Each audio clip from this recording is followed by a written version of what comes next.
దేశంలో రాజ్యసభ స్థానాలకు ఎన్నికలు జరగబోతున్నాయి. ఆంధ్రప్రదేశ్‌కి సంబంధించిన 4 రాజ్యసభ స్థానాలకు ఎన్నికలు జరగబోతున్నాయి. ఆంధ్రప్రదేశ్‌కి సంబంధించిన పిల్లి సుభాష్ చంద్రబోస్, పరిమల్ నత్వాని, అలాగే అయోధ్య రామిరెడ్డి, అలాగే సానా సతీష్ వీళ్ళ నలుగురికి సంబంధించిన రాజ్యసభ పదవీ కాలం ఈ ఈ నెలతో ముగుస్తోంది.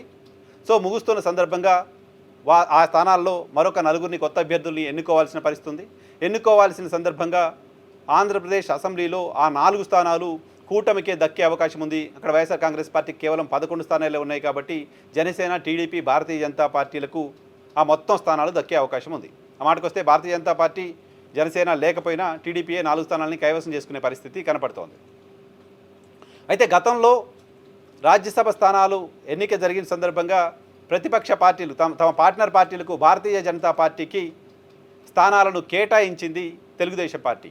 ఆర్ కృష్ణయ్యకు భారతీయ జనతా పార్టీ కోటాలో, అలాగే పాకా వెంకట సత్యనారాయణ గారికి భారతీయ జనతా పార్టీ కోటాలో రాజ్యసభ సభ్యత్వాలు దక్కాయి. సో ఇప్పుడు రాబోతున్న 4 స్థానాలలో ఈ 4 స్థానాలలో భారతీయ జనతా పార్టీ ఓ స్థానాన్ని ఆశిస్తోంది, జనసేన పార్టీ ఓ స్థానాన్ని ఆశిస్తోంది. 2 స్థానాలు తెలుగుదేశం పార్టీకి దక్కబోతున్నాయంటూ కొద్ది రోజులుగా మీడియాలో వార్తలు చూస్తున్నాం. కానీ భారతీయ జనతా పార్టీకి ఒక్క స్థానాన్ని కూడా ఇచ్చే పరిస్థితి లేదు అని తెలుగుదేశం పార్టీ అధినేత చంద్రబాబు నాయుడు బీజేపీ రాష్ట్ర అధ్యక్షుడు మాధవ్కు తేల్చి చెప్పేశారు. భారతీయ జనతా పార్టీకి నో టికెట్ అని చెప్పేశారు. రాజ్యసభ స్థానాలన్నీ తెలుగుదేశం పార్టీ తీసుకుంటుంది. మేము ఎన్నికల కంటే ముందు చాలామందికి రకరకాల ప్రామిసులు చేశాం, మాకు చాలా అబ్లిగేషన్స్ ఉన్నాయి రాజ్యసభ స్థానాలకు సంబంధించి, కాబట్టి భారతీయ జనతా పార్టీకి మేము ఒక్క సీటు కూడా ఇవ్వదలుచుకోలేదు అనే విషయాన్ని చంద్రబాబు నాయుడు చాలా స్పష్టంగా చెప్పినట్లుగా వార్తలు వచ్చాయి. అంతేకాదు దాన్ని బట్టి చూస్తే జనసేనకు కూడా రాజ్యసభ స్థానాన్ని ఇచ్చే పరిస్థితి కనపడట్లేదు. గతంలో నాగబాబుకు రాజ్యసభ స్థానానికి సంబంధించి ప్రకటన వచ్చింది.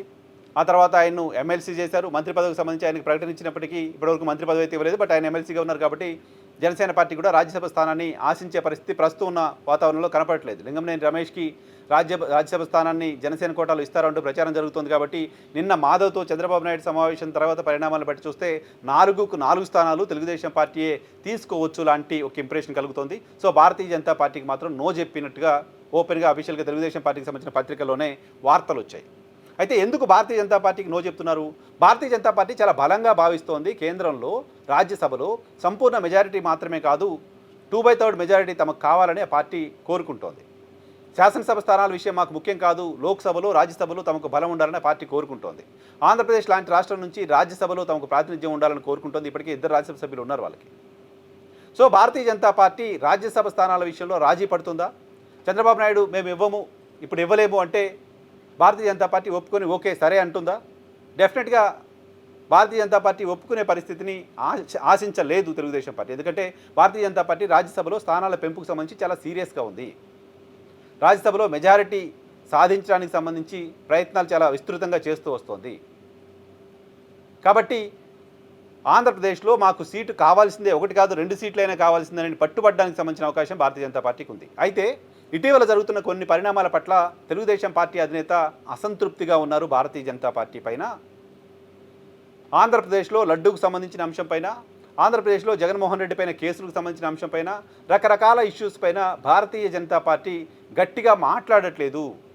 భారతీయ జనతా పార్టీ వైఎస్ఆర్ కాంగ్రెస్ పార్టీకి మద్దతు ఇస్తుంది అని రాష్ట్ర ప్రజలు నమ్ముతున్నారు. భారతీయ జనతా పార్టీకి ఇంకా వైఎస్ఆర్ కాంగ్రెస్ పార్టీ పైన ప్రేమ ఉంది అని ఆంధ్రప్రదేశ్ రాష్ట్ర ప్రజలు నమ్ముతున్నారు. భారతీయ జనతా పార్టీ కూడా వైఎస్ఆర్ కాంగ్రెస్ పార్టీతో మంచి సంబంధాలని మెయింటైన్ చేస్తోంది. ఇది మనకు మంచిది కాదు. ఆంధ్రప్రదేశ్కు సంబంధించి ఎన్డీఏ ప్రభుత్వం నడుస్తున్న క్రమంలో ఆంధ్రప్రదేశ్లో ప్రత్యర్థి పార్టీ అయిన వైఎస్ఆర్ కాంగ్రెస్ పార్టీతో భారతీయ జనతా పార్టీ సంబంధాలు నెరపడం పైన తెలుగుదేశం పార్టీ అసంతృప్తిగా ఉంది లాంటి సమాచారం ఉంది. ఆ అసంతృప్తిని వ్యక్తం చేయటంలో భాగంగానే టీడీపీ అధినేత మాధవ్తో మేము ఒక్క స్థానం కూడా ఇవ్వలేమనే విషయాన్ని చెప్పినట్లుగా వార్తలు వస్తున్నాయి. సో ఆ చెప్పిన సందర్భంగానే భారతీయ జనతా పార్టీ అధిష్టానం పట్ల తనకున్న అసంతృప్తి ఏంటి అనేది బహుశా మాధవ్కి చెప్పుంటారేమో. మాధవ్ దాన్ని పార్టీ నాయకత్వానికి చేరిస్తే పార్టీ నాయకత్వం చంద్రబాబుతో సంప్రదింపులు జరిపి చంద్రబాబుకి ఏం కావాలో అది ఇచ్చి అక్కడి నుంచి రాజ్యసభ స్థానాలు తీసుకోవడానికి సంబంధించిన ప్రయత్నం జరగవచ్చు అనేది పొలిటికల్ సర్కిల్స్లో వినపడుతున్న మాట.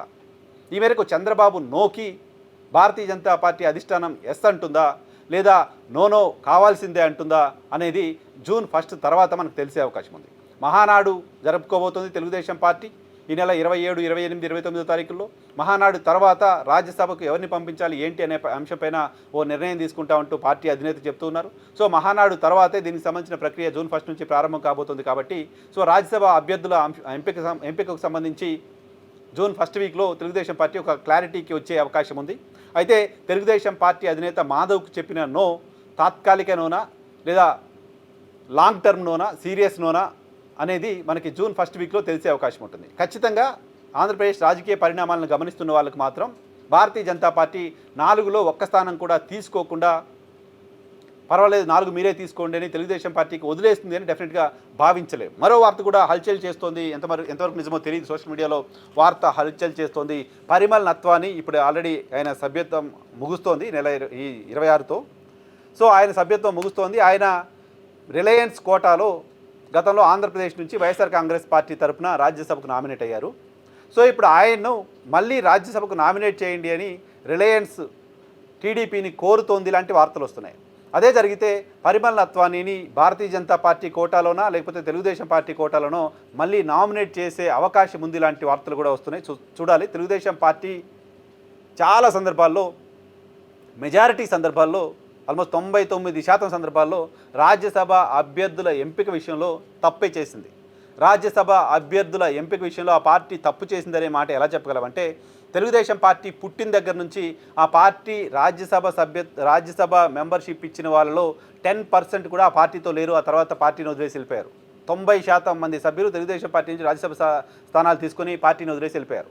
సో తెలుగుదేశం పార్టీని 30 ఏళ్లుగా చంద్రబాబు నాయుడు గారు లీడ్ చేస్తున్నారు కాబట్టి సో చంద్రబాబు నేతృత్వంలో అనేక మంది రాజ్యసభ సభ్యత్వం పొందిన వాళ్ళు కూడా పార్టీని వదిలేసి వెళ్ళిపోయారు. కాబట్టి రాజ్యసభ సభ్యత్వాల ఎంపిక విషయంలో తెలుగుదేశం పార్టీ ఎప్పుడు ప్రాపర్గా పార్టీ కోసం పనిచేస్తున్న వాళ్ళు, పార్టీ లాయలిస్టులు, పార్టీ అధికారంలో ఉన్నా లేకపోయినా పార్టీని అంటిపెట్టుకునే వాళ్ళు, పార్టీ కోసం కష్టపడ్డ వాళ్ళు ఈ కోణంలో ఆలోచన చేయకుండా వేరే కోణాల్లో ఆలోచన చేసి ఇస్తున్న కారణంగా వాళ్ళ అవసరాల కోసం వాళ్ళు పార్టీ మారుతున్నారు లాంటి ఇంప్రెషన్ ఉంది. సో ఈసారి ఎంపిక ఎలా చేస్తుందో చూద్దాం.